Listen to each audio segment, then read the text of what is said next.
Every day, there is a different story about what is healthy to eat, what isn't healthy to eat, the latest fad diet, and the latest superfood. There has never been this much choice when it comes to what we can eat. So often we just choose what is familiar and easy. In today's episode, our families meet Claire, our nutrition coach. With her help, they're going to learn that it is possible to make healthier food choices that are budget-friendly, convenient, sustainable, and most importantly, delicious and enjoyable. My name is Lwazi Lubanzi-Mthembu. I am an actress. I'm a mother of one really beautiful, amazing girl. Her name is Azania. Everything about this journey scares me. Everything. I just think the more I throw myself into understanding my body, my health, obesity, weight loss, the scarier it becomes. I think there's also a lot of misinformation out there, and so you try one thing and you realize down the line that that was not for you, not for your body, not for your blood type, not for your nutrient deficiencies, and it's all so overwhelming. So it's very scary. I'm hoping that all the coaches are gonna help clarify this thing for me. Our mission today is, I want to know everything about you. Yeah. Okay, and I want to understand what your days are like, and I assume that they can be different, completely different from one day to next, which also throws a spanner in the works for you. And we're going to go through breakfast, lunch, dinner, snacks, what you do, medical history, lots. Okay. Yes. The whole idea is to actually have a plan that you can do. Okay, I don't want to give you some plan that you're like, Claire, I can't do this. This is not me. This is not what I eat. So this is not a diet. This is about shifting habits that make you healthier, but they're sustainable and they fit into your life with your daughter. Yeah. And that Azania is also part of this whole picture. Yes. She is, and it's got to work for both of you. I also want to be able to teach my daughter that, because I think she's still young enough for me to mold these habits. Yeah. Because in me trying to get these habits, I've realized that it's how my family eats, it's how my mother eats, and she had a busy schedule, and sometimes we just, ate what we could or whatever the kids wanted to make. I'm hoping that I'm able to start creating habits that are really going to help her to live the life she deserves and not have to reverse the things I'm trying to reverse now. I'm also hoping that I'm going to be able to reverse the things I'm trying to reverse. I'm hoping I'm going to live in a body that allows me to experience the world and life as I would like to, and make sure that when I'm old and grey, I'm still beautiful and graceful and active and traveling and enjoying my retirement and not suffering from things we could have curbed when I was 32. I'm Cash. I'm Paul. We live in Johannesburg. I think for us, it's about making healthier choices when it comes to what we're eating, meal times, that kind of thing, and just being more aware of what we're putting in our bodies rather than just taking what we think is a healthy option. Hi, Ash, I'm Claire. Nice to meet you. Nice to meet you too. Come have a seat. Thank you. Did you find the offices okay? All good? Yes, I did. Thank you so much. Well, let's get started because I've got lots of questions I want to ask you today. So the first thing I want to find out from you is, what are the biggest struggles you currently have with your health, and where is it that you need my help? Like, what are the things that really are hard for you at the moment with your health? I'm admittedly not great at eating properly. I'll either not eat because I'm super busy, so I don't eat during the day, and then come dinner time I'm overeating to try and make up for multiple hours of not eating. For you, it feels like there's just there's an issue in terms of the timing of everything, fitting everything in, being a mom, working. You've got all these multiple roles that you play. And if we chat about the family dynamic, because I understand that everyone's got different food preferences in your house, which also adds a whole nother dynamic to this all, doesn't it? So yes, my husband's vegan. I'm plant-based / flexitarian, and my son eats I guess, quote unquote normal. So at any given point, there are multiple meals being made at the same time, so that my husband has vegan food, everything's separate, and then I'm cooking food for my son because he is a 16-year-old who's quite active, and by the time dinner's ready, I'm quite tired of cooking. So you're like cooking all these different meals? Yes, yeah. And when you are cooking, are you doing sort of bulk cooking, or are you cooking every single day from scratch, like? So it's every single day from scratch. What I do like to do is I'll make a bit more food in the evening so that there is something for lunch the next day. What I realized is my why for why this is important to me is the effect it's had on my son, and the healthier choices that he's making, and how he wants to be involved in, like, let's go for a walk, or do you want to exercise with me, or I'm making myself, he was making himself something that was super healthy the other day. Do I want to taste it? Like, it's seeing the changes that we make rubbing off on him in a way that he's excited about making better choices. And I think ultimately as a parent, you want whatever, although you're super busy and you've got 102 things going on in your life, you will always prioritize your kids.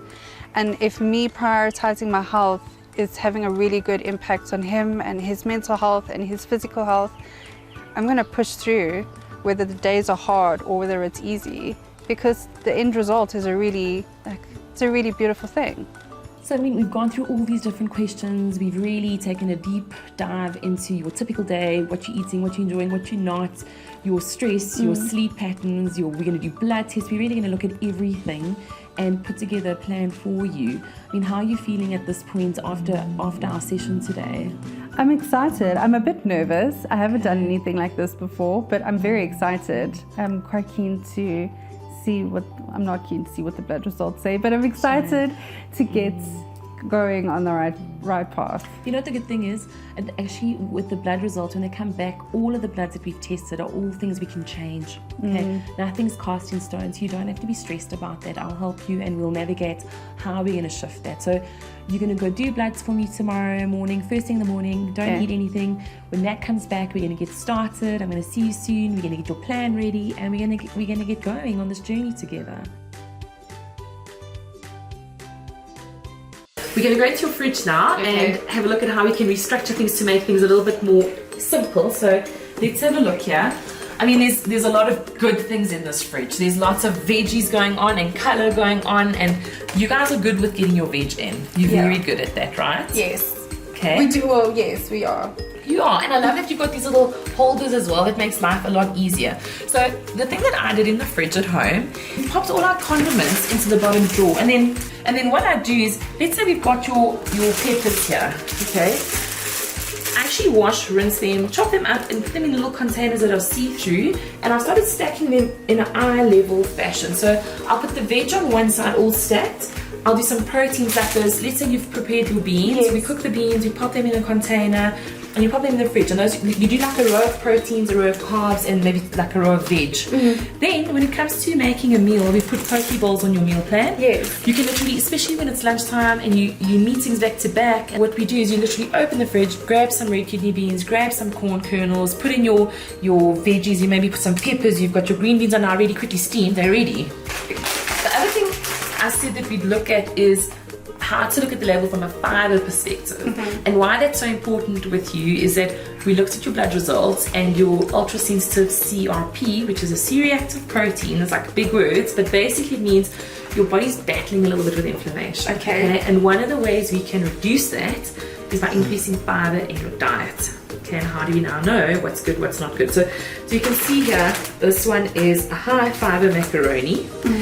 The company can't say high fiber if they don't have more than 6 grams of fiber per 100 grams. In South Africa, our labeling legislation prevents any companies from making a claim of high fiber if they don't have 6 grams or more fiber per 100 gram. Okay, so I didn't even know there was a high fiber option in pastas. Yeah, and it's amazing. You actually get such a variety of different pastas now that are high in fiber. So if we can shift high fiber in your diet, or you can make sure your protein's adequate, that's already a good tick box. Claire is darling. Like, she is so sweet. I really enjoy, she's so knowledgeable, but also not in a scary way. Like she's not going to be like, oh, your stats are terrible, blah, blah, blah. She's like, okay, they're not great, but it's X, Y, Z. It's really lovely. Hi. Olivia, what are you doing? What a cutie. Okay. I almost feel like it's like, here's your bloods, here's your plan, do this, here's a recipe. So it can be like it's a lot. Yes. Okay. The cool thing with nutrition is little changes have an impact. Okay. So even if you go, okay, cool, I'm going to start with the 4 cups of veg every day. I'm going to try and do a 20-minute walk, and I'm going to write down what I eat. That's it. And you do that for me for the next 3 weeks. Okay. I think if there's anybody I'd want to work with, you know, after this, it would most definitely be her. She's just a really knowledgeable, welcoming, warm. You don't feel nervous speaking to her about something that's actually quite sensitive. You know, I think food is quite a big deal for everybody, and you think you're doing it right. There's no judgment from her for the bits and pieces that you're not getting right, and I appreciate that. I think that's a really great approach to a topic that is as sensitive for a lot of people as health and well-being and nutrition. I'm actually very excited for today. I am having Claire in my home. As you guys know, that we have had our consultation by now. She's given me a food plan, an eating plan. We're gonna start trying all of that out. But before we get there, she has to check all the stuff in my cupboards and in my fridge. So I'm also kind of nervous to know all the stuff she wants to say out. But I am fixing my life, so it's a very exciting day. Okay, so we've got some items here for you, and what I want to do is I want to take you through some of the food products and teach you how to read the labels. Yes, please. Okay, because the thing with label reading is we get into the shops and you're standing there and you actually don't know which product to choose. Yeah. And we're like, oh, there's like a million things on the label. So I'm going to start you with some key aspects. I'm going to talk you through everything, but we're going to maybe choose 1 or 2 areas that you're going to go practice this week. Okay. So on the Eat Well, Live Well website, there's a whole guide that teaches you how to read labels. So you can revert back to that guide as your sort of your summary page of this information as well. It actually has beautiful infographics. It tells you exactly what to do. Okay. Every 4 grams of sugar on a box is a teaspoon of sugar. Every 4 grams is a teaspoon of sugar. Yeah. Okay, so if we take the sugar here, this has got 1.9 grams of sugar per 100 grams. So that's really little. It's not even a teaspoon. Okay, but if we took a bag of sweets, you might have 60 grams or 40 grams or 80 grams of sugar if you eat the whole little packet, which is then like 10 or 20 spoons of sugar. So with your daughter, it's also important to like give her smaller portions of the treats because they're really, really high in sugar. And then pair that with the protein, with veggies, as a small treat after a meal. You've got to understand nutrition is a science, okay? And if you get intrinsic and extrinsic sugars.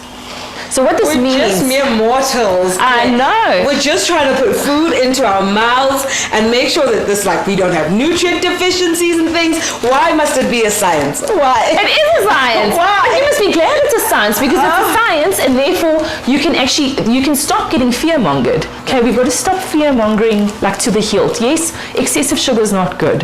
Yes. But moaning about sugar in a yogurt that is a plain low-fat yogurt is completely inaccurate. Do you see the difference, or am I confusing you more? No. The world is confusing me. You are here to clarify all the confusion in my head. If you take a tin of baked beans, this is equivalent to 3 proteins or 3 carbs. You can use them interchangeably, okay, because a legume has got carbs and protein. So because South Africans are such big meat eaters, we encourage South Africans to use, you know, the lentils and the legumes to do more plant-based eating as well. Because South Africans, we really go full out on meats and chicken, and we're not having enough of the plant-based protein. So, okay, then let's talk about fats. So we get different types of fats.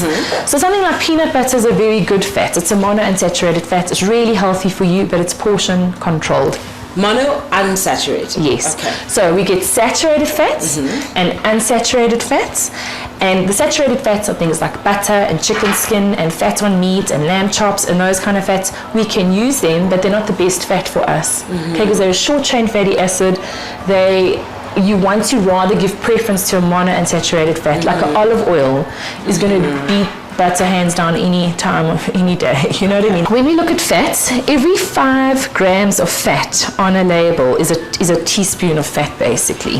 Okay? Fats are high in energy, so you don't have too much. It's all about the portion control, but they're really good for your health. And by adding more of the monounsaturated fats like nut butter, olive oil, avos, that will actually help bring that good cholesterol of yours up. Yes. So these are the monos: nuts, avos, olive oil, nut butters, olives. So what other things bring the good cholesterol up? This is one of them, and exercise is the other one. It's the HDL cholesterol. Yeah. If we take, I'm going to show you, people also get like so worried about portion sizes. You literally need this in your house. I don't need like a little scale. No, you don't really. I mean, for proteins, it's not a bad idea in the beginning, just to understand that you're getting enough. But for all your carbohydrates, you can just measure with the cup measure. So half a cup. Half my cup. Yeah. Okay. So half a cup of cooked brown rice, barley, bulgur wheat, high fiber, pap, all of that, a half a cup is equal to a slice of bread. But you see, this is the thing. We get so confused with portion size. It's true. Even when we're eating healthy food, we're over-consuming and we're sitting with a global epidemic of obesity because we have portion distortion big time. Okay. I honestly think that's what I've been doing this entire year. Like, I think I've been starting to eat the right kind of food, but those aren't the portions. So I've just finished off going through Loazi's covers with her and helping her to read a label and understand what to look out for on the label. But this is the start of a journey. When you're making healthy changes, it's habits that you have that we're starting to mold and change. So it takes repetition and changing those habits to find your new norm and the new step. So we'll be following Loazi's journey and see how she goes in the next few weeks. We are at the end of our day, and I am so glad that Claire came over. I had so many misconceptions, so much misinformation in my head. I thought I knew what was going on, but she actually just simplified all of it. I now know when I'm walking into a shop what it is I need to look for. Am I going to get enough fiber? How much sugar is in here? And I can make better informed decisions. So I'm so excited to go for my next shopping trip, actually. Do not judge me. I am the girl in the aisles who's going to be reading the labels now. And I hope you will join us too. I'm so excited for my Eat Well, Live Well journey, and I hope you guys are going to enjoy it.